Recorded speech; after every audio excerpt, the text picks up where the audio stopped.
football league, the UFL. The best spring football league in the world. What a catch! It's one of the most insane catches I've ever seen. One man to beat! He's gone! 96 yards to the house! No one's gonna get him! These players are going to play hard-nosed, intense football. Into the end zone. Yeah! No way! Let's ball out, baby!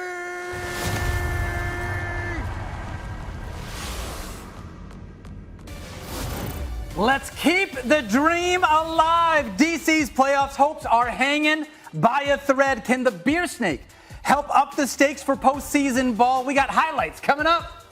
Well, guess what, Dopp? It's a different week, but same result. Birmingham keeps on keeping on, and the MVP race might have just been signed, sealed, and delivered. Feels like we can just give it to Adrian Martinez now, but I hear what you're saying, Skubie, and let's say this. The wait for Jake Bates is over. Facts. The UFL's most exhilarating player set to join us live on the show to talk about his unbelievable season. With that, UFL Today starts now. Woo!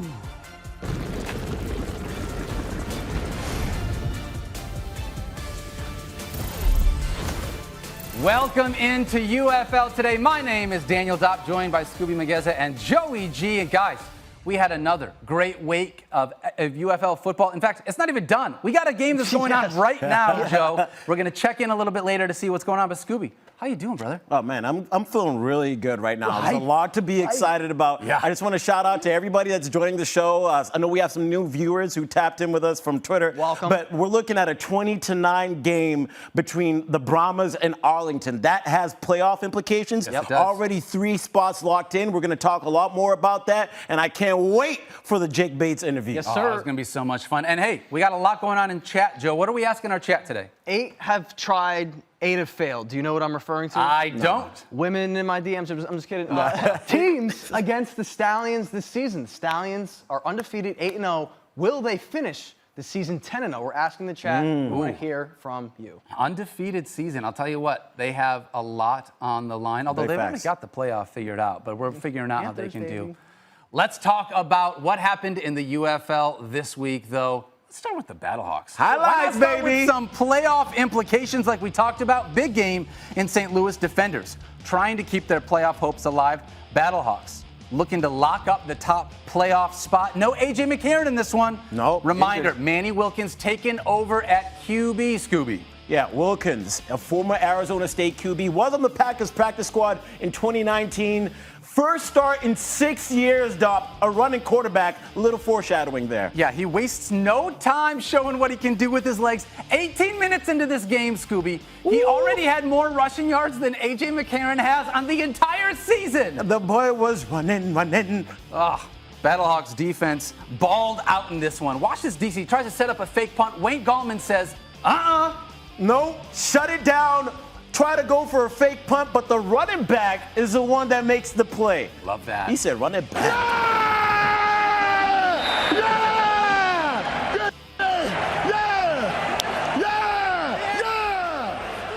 Anthony Becht is happy. All right, ensuing possession. Jacob Sailors fights his way into the end zone. Look at all that muscle trying to get in there. First touchdown of the game.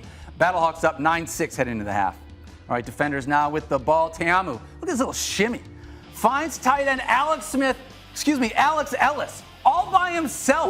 Skubie, where's the defense? There's no one within 20 yards of the tight end here. This is because Teamu is just so great with his legs, but at the same time, a breakdown in the back of the defensive backfield right there. All right, DC back up 14-9. Battlehawks would not be down long. Next possession here. Wayne Gallman makes his presence known. Gets in for an end zone score. St. Louis up 3-17-14. And on the next possession, Teamu gets a turnover. What we say is tip balls and overthrows. Gotta get those. Gotta get Great those. play by the St. Louis defense. They stepped up in this game without their star offensive players. Shout out Quinterio Cole on that one. Battlehawks kick a field goal off the turnover, go up 20-14. Next play. DC's What a route. Look at this. Jordan Tamu finds Ty Scott. If this is what you're trying to do, Skubie, if I'm a wide receiver, I want to catch the ball, not get hit, and then walk into the end zone. Yeah, and just place the ball nicely right there on the pylon. Easy. All right, on the extra point, DC's Caden Smith finds it in the air through the contact. Skubie, watch this. This guy is basically tackled and still makes the catch. My goodness. Now, that's why you love to just throw it up to the big body tight end so they can just get it. DC takes the lead 21-20. St. Louis with the ball again. And Wayne Gallman is not done. Peace out. Wayne, you cannot get tackled on that play, my boy. Come on, you were in the league. But now he's trying to be able to get the 1-yard touchdown, and he gets in the end zone, gives his Battlehawks a 6-point lead, gets his love from his coach. Everyone loves it. Ends up getting in there. Everyone's happy. Well done, my boy. Manny well Wilkins, done. He gets the victory formation. You got to love the victory formation from a time that you get your first start at quarterback, Skubie. Now, I'd love to see that St. Louis has locked that in because they want to get into the championship. But now we're going to see who gets in to face them. Renegades in town looking to avoid a season sweep versus the Brahmas. First quarter, Quentin Dormady scans the field and checks it off to Anthony McFarland. He's too fast, too furious, too fast for y'all. 52-yard touchdown. Former 4th-round pick by the Pittsburgh Steelers looked fantastic on that. Yeah, he got the Steelers colors on there too. Second quarter, Perez been great throwing the pigskin, and he's still cooking like bacon grease. Tyler Vaughn's is there for a 39-yard gain and one. There was a flag. Now, Brahmas possession. Dormady scanning the field, hits McFarland again, and he's scoring. 37-yard touchdown. Brahmas extend the lead 19-3. To the third quarter we go. Perez chucks it into the end zone. Sal Khalil reaches up, and it's on his head. On his head. Touchdown. Renegades now within 11. Brahmas up 20-9, but we'll check back in towards the end of the show to update y'all. Yeah, right now you look at these standings. Skubie, Battlehawks already clinched a playoff spot. Right now we're talking about Brahmas and Defenders as the next two teams to potentially be able to get into the playoffs. If Brahmas win this game, though, they're in. Yeah, and when you look at Brahmas and Defenders, from the game that I saw the Defenders play, I really wasn't impressed in terms of just being a team that can really compete. The Brahmas have been great this season. Some moments where you're a little concerned, but from an offensive standpoint, they've been able to fire on a lot of different cylinders, Dopp. Absolutely.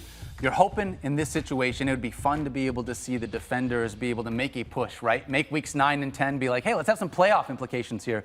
I'm not sure, like you said, how much I think that's going to happen with the way that these Brahmas are playing and seeing the Defenders in the way that they got beat this week. It's a tough one. It's a tough one for me. And you got to like what the Brahmas have to offer in terms of Wade Phillips, A.J. Smith, and that whole offense. Quentin Dormady has actually been playing well right now as we speak. As they're in the fourth quarter. He's 14 for 19, 274 yards and 2 touchdowns. So he's actually slinging that thing on the backfield right now. And obviously, the Brahmas have had to readjust this season. When you have your quarterback get hurt, garbage early on in the year, and their style of offense is having a quarterback who can run the ball and at the same time throw it. It was an adjustment for them. But now I think they're starting to hit their stride. However, it seems to be bumpy because they were up by a lot in the first half.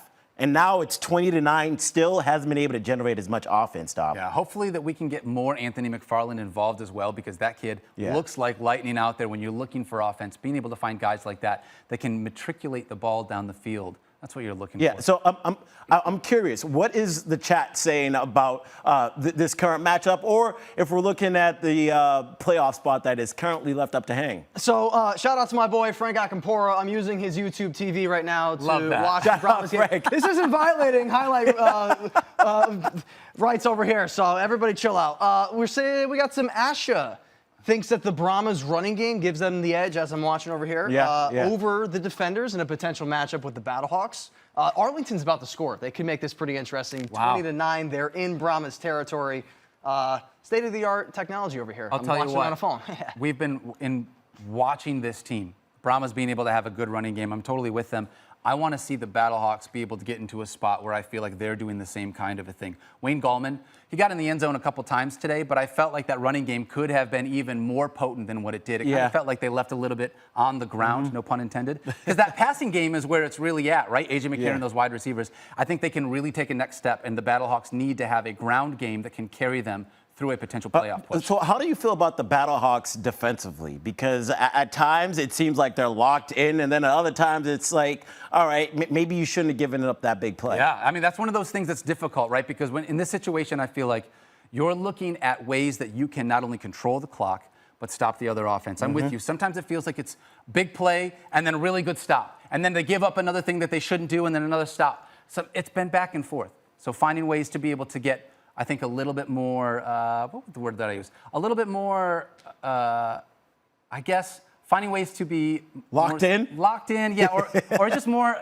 conservative is not the right word, but just a better spot for you so that you know exactly what you're looking for on defense. Yeah, right? and because what they're trying to do right now is compete with the Stallions and their defense, right? Correct. And we're going to take a look at what they did because we're going to continue going with some highlights as we head out to Alabama. That's right. We got the Stallions and the Roughnecks, Skubie. Yeah, and they're a 16.5-point favorite over the Roughnecks, the largest spread of the season. And they show why early.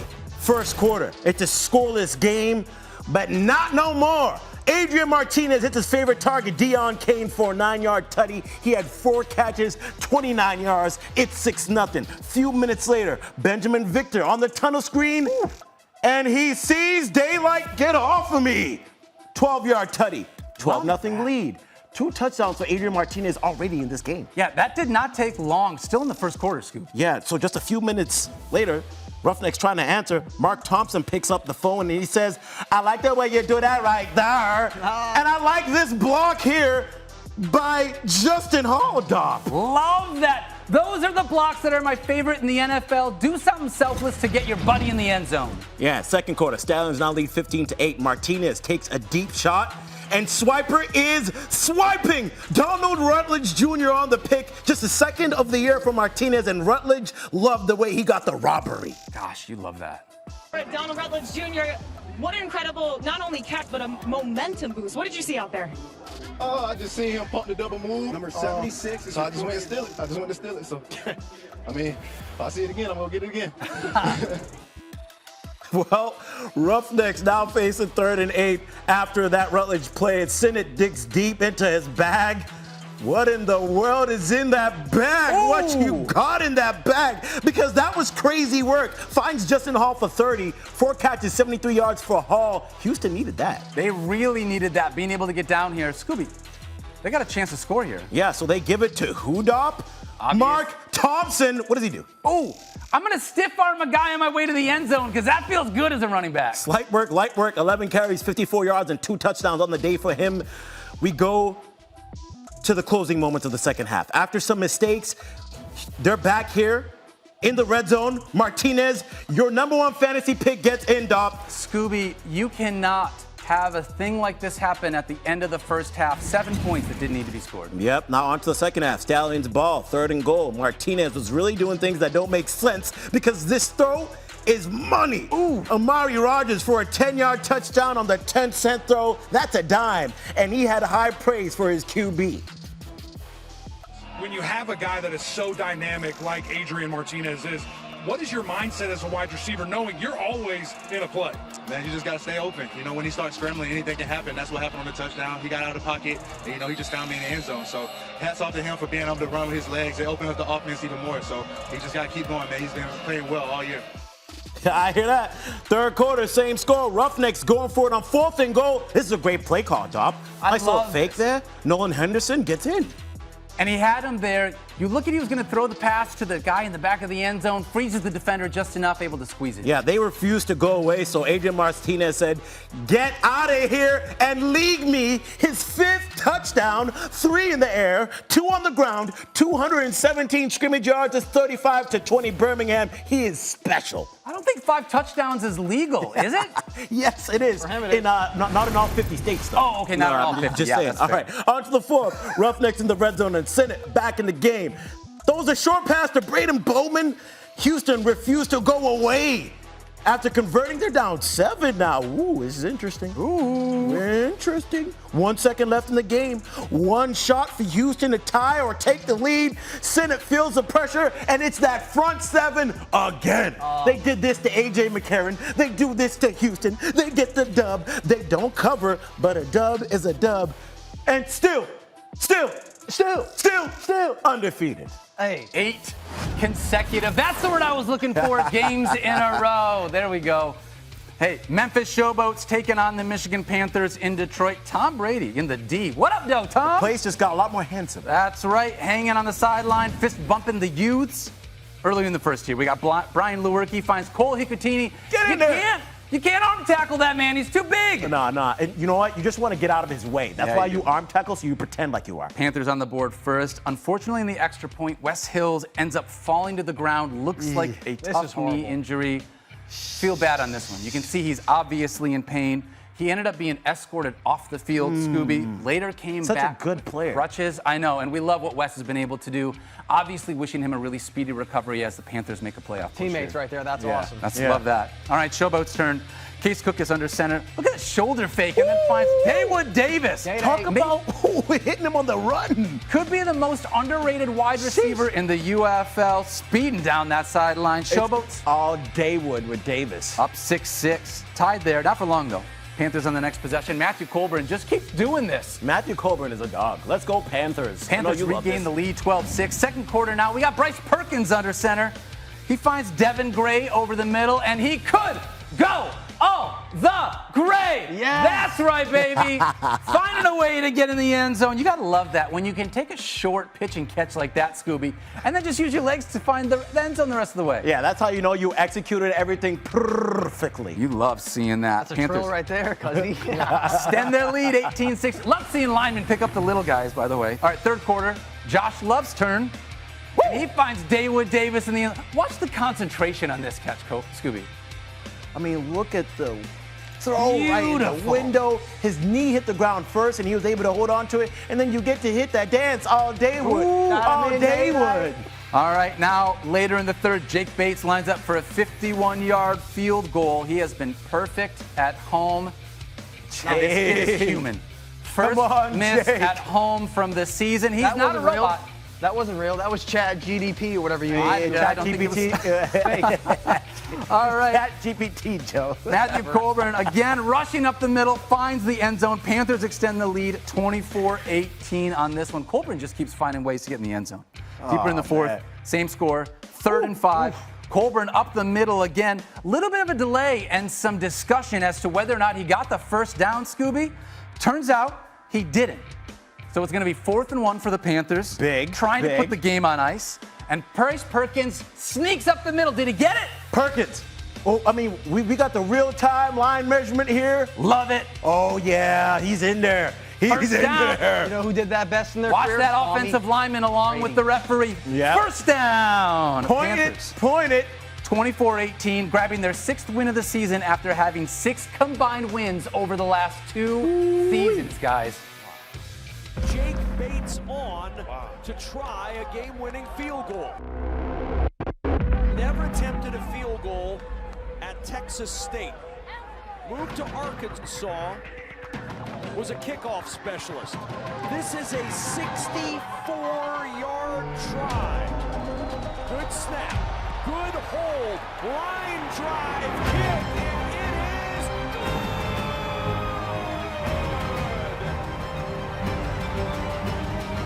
Jake, you want to do it? 62? Do it. How about a 62-yarder?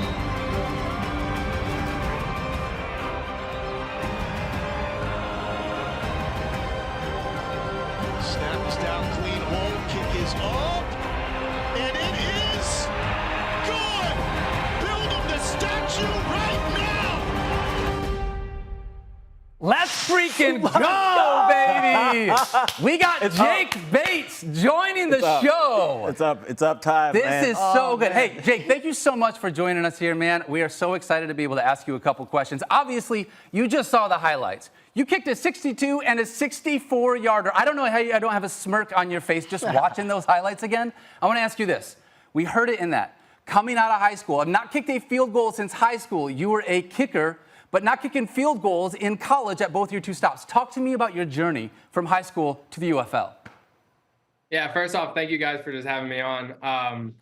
But yeah, so I was soccer only until, I guess, 2020 is when I made the switch to football. And so I would go to the high school. I knew I wanted to keep playing sports, but I was done with soccer. And so I would go to the high school where I'm from in Tomball and make video and just send it out to like every coach in the country, just asking for a chance to walk on. And Nick Whitworth at Texas State reached out and was like, hey, keep sending me film. And so from there, I just kept sending him film, and he was like, you know, we have a walk-on spot if you want it. And that was like the craziest thing in the world to me. It's Sunday, y'all, and my boy just dropped a word for you, right? Yes, My God, yes, he will. All right, Jake, so the beautiful part about that, and I was talking to Dopp about this, is the journey, right? The reward is within the journey, not the actual thing that you are given at the end. And you've learned a lot through this journey, and now you're hitting 60-yard field goals in Ford Field, the same place where Justin Tucker holds the NFL record for the longest field goal ever kicked in the league. I didn't need that. I didn't need you to remind me of that, Skubie. You know I'm a Lions fan. Big Lions fan here, so I have to do it to you. But what is the difference from kicking in a place like Ford Field to a natural field in the grass that fans might not understand? Because there's a lot of success for kickers in Ford Field. Yeah, I mean, first off, Ford Field is just an unbelievable stadium just in its own. But the turf is really, really nice there. It's a little forgiving.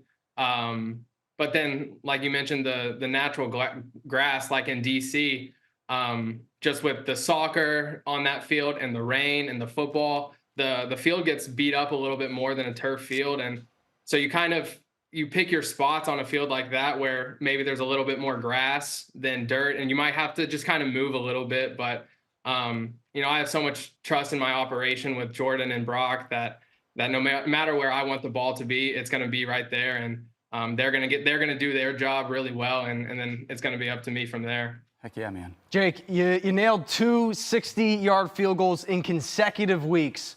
And your PR team, the Panthers, they're good. They searched the web pretty well.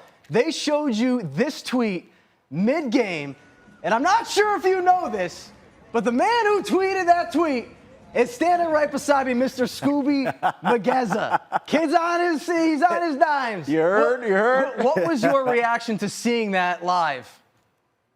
I don't know. I mean, it was right after the game, and I think we lost that game, so it was kind of like a weird feeling, I guess. But no, seeing that was just weird because, I mean, you're not just a living legend. I feel like your foot has become a living legend. What do we do for like a post game, right? Do you give it a rub down every game? Do you have like a CBD oil, an ice bath, a heat wrap? What do you do? Because you've got to make sure that this thing stays in prime condition, dude. Yeah, I'm pretty consistent with my recovery and stuff like that, and I try to be with the strength staff here, who's really good with working with me with what I think I need my body to go through, and obviously they're the experts, so they help me with what I don't know. But yeah, just getting flushes after the game to get my legs back under me. The coaches taking care of me during the week, not making me kick 100 balls a week.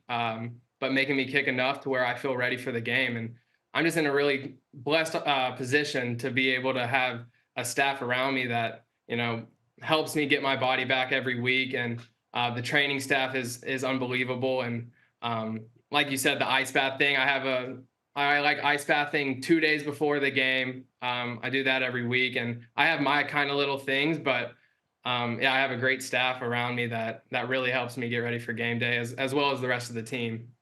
If my mortgage or my life savings depended on it, which isn't much for the record, and I needed one kick to be made, I'd probably pick your ass. But I need to know who you would pick if you needed a kicker to make one kick in the clutchest moment of all time. Who is your kicker? Good question. I mean, it's got to be Justin Tucker, right? Okay. He's the greatest to ever do it. He continues to do it year after year.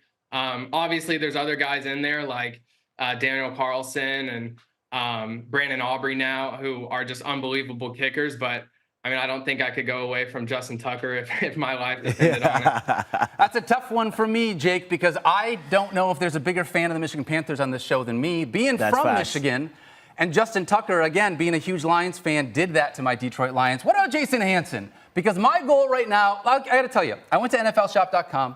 Lions could use a kicker. Yeah. And I'm telling you right now, Jake, this jersey looks pretty good. I know you're not allowed to talk to NFL teams. You're not allowed to do any of this stuff. I just want to say, you mentioned it earlier. It's all about you didn't have opportunities earlier in your career to be able to do these as field goals. This is what the UFL is all about. Opportunities to get to the next level is the plan for you to hopefully get to the NFL along with a bunch of other guys and keep this football career going. Yeah, absolutely. If that's in the Lord's will, I'm excited to live whatever he has for me set out. And if that's being in the NFL, whenever it may come, I'm excited for that. That's obviously the dream. That's the goal. And, but right now I'm really excited that I'm a Michigan Panther, and then our team is doing a lot of really good things. Our offense is clicking. Our defense is playing unbelievable. And we're looking to make, hopefully a good playoff run. And we clinched playoff a week or two ago. And man, I'm just really excited to be a Michigan Panther, and we're having a lot of fun out there. Heck yeah. All right, Jake, this is where I make my money. It's not much, but we're going to play a game that everybody's been waiting for. Ladies and gentlemen, it is time for Baits or Weights. Jake, you're proud of like we got 8 heads. We do. But the premise of this game is to determine or to guess whether this value is greater for baits or it is greater for weights. Sound good? So we got some questions coming at you, all right? Our first one, Jake Bates, is your 60-yard field goals combined greater than or less than the weight of a Panther? Baits or weights, Jake? Gotta be less. So you're going weights? You gonna go weights, Jake? No, he's going. I'm gonna go weights. Oh, I thought he was going bait. Oh, I got what you're saying. All right. I'm going Bates. I'm riding with you, bro. I'm going that. What's the answer? 60-yarder, 60-yarder, 60-yarder. You're talking about 180. Panthers don't weigh 180 pounds, do they? I'm gonna say Jake Bates. The answer is Bates. Yes. Love it. Love it. Have some faith in yourself. Come on, that Jake. That total is high. Jake, question number 2.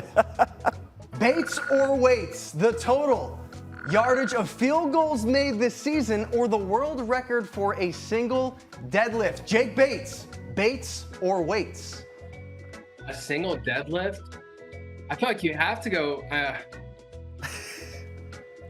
It wouldn't be up there if it wasn't close, at least. Baits or weights, Jake? I'm gonna go with the weights. Okay, I'm gonna give the weightlifters some credit here. Okay. Scooby. We're riding with weights. I know it's up there. I know deadlift. People do a lot of those. I don't know what a deadlift is, but I'm going to say weights because you guys sound confident. The answer is weights.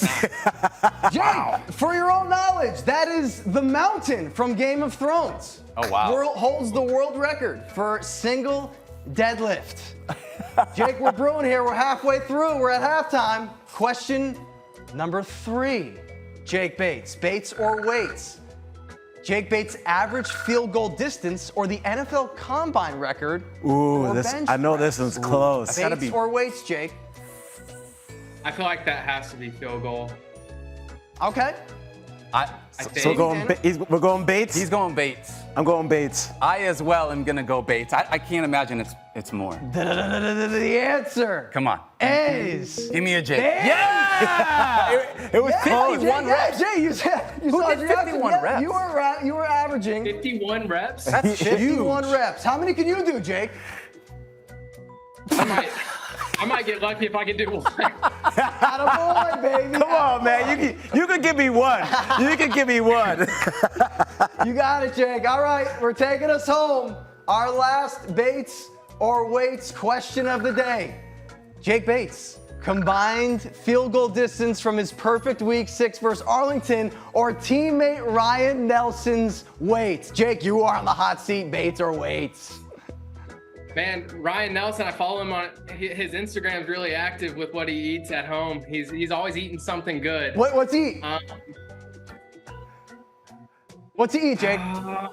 I mean everything you could think. Oh, of. perfect. Like, Everything you put on the table, he's eating it. No, not like that. Like he's always having like steak, like chicken wings. Like he's eating good. I think You convinced me. I'm going. If he eats that much, I'm going weights. I'm not trying to. I love Ryan. He's the funniest person in the world. Bates or Waits, baby? I'll go field goal. Okay, you're going Bates.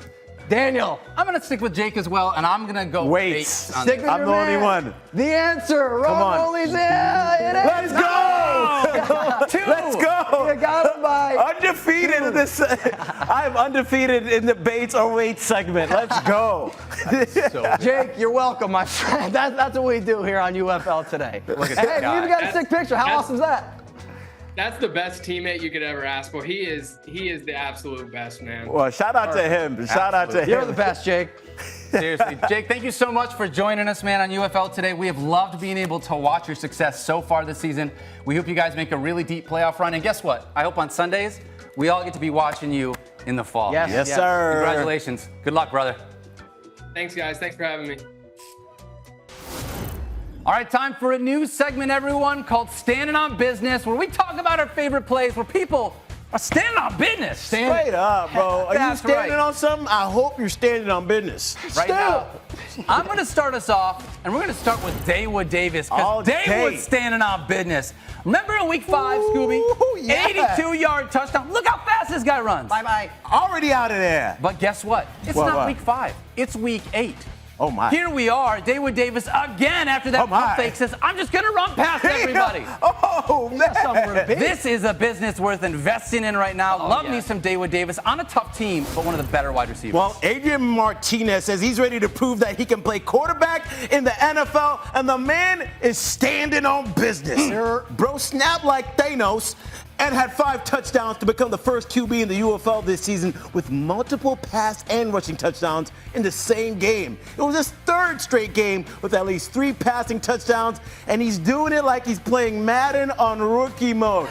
Adrian Martinez, you are standing on business, my guy. Scooby-Doo. You know who else is standing on business? Who? Tommy Brady. Tommy? The GOAT survived the roast. Lay out the red carpet, because Tommy's in the building. Yes, Shaking sir. hands, kissing babies, making his presence known. More heads in Michigan to see him over there. Hey, how about some epic plays that didn't count? Just because it doesn't count doesn't mean it's not good business. Yep. Adrian Martinez, we're out here doing some crazy things. Guess what? Jordan Thomas, back of the end zone. Standing in the end zone on business. And so was Manny Wilkins. That play didn't count. This play didn't count. But we still show it because you Superman into the end zone like Soldier Boy. Manny Wilkins, stand on business, sir. And in the same game, Wayne Gallman just doesn't stand in the backfield for handoffs. He stands on business for special teams.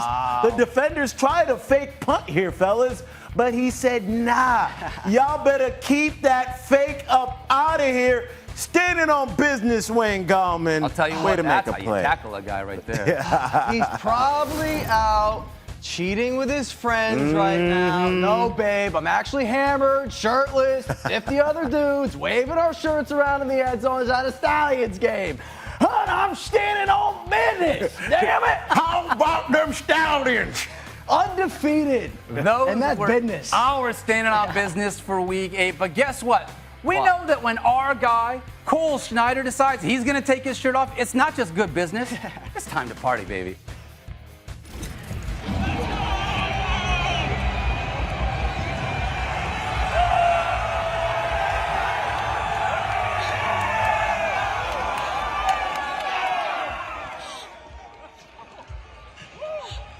Well, let's give y'all a quick update on the Brahmas Renegades in the 4th quarter. Perez throws deep, but the pass falls incomplete to J.P. Payton.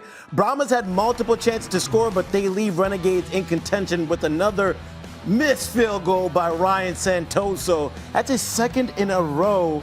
Under 2 minutes left to play in this game.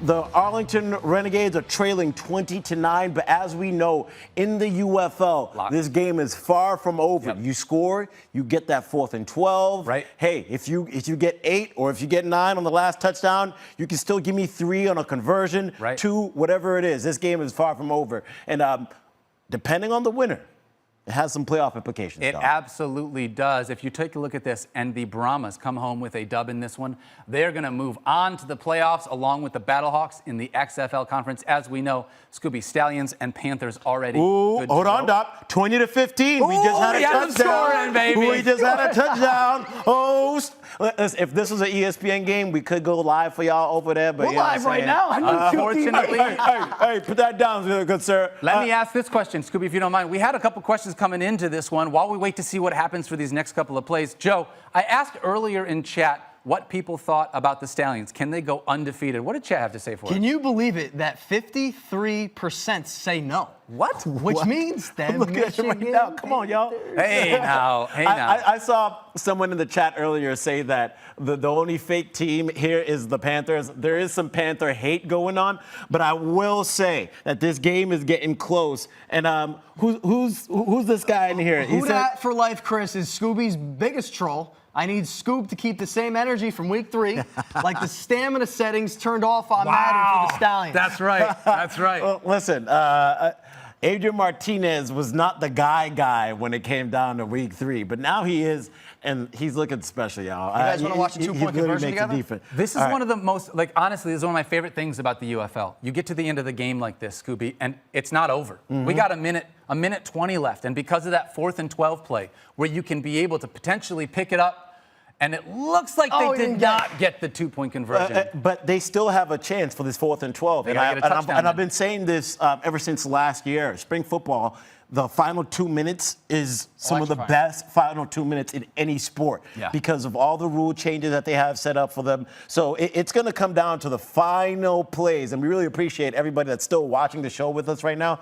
because we know you want to watch the UFL and you're here with us just enjoying and being fans because we're truly fans. We really are. And so with that, we're going to stay here, finish watching the end of this game. Thank you guys so much for joining us. We're going to be back next week and the week after that, all the way through the playoffs, 6:30 p.m. Eastern time for UFL Today. Daniel Dopp, Skubie Mageza, Joey G. We love you guys. Be kind to each other. Be kind to yourself. You have earned it. We'll see you next week. Next week.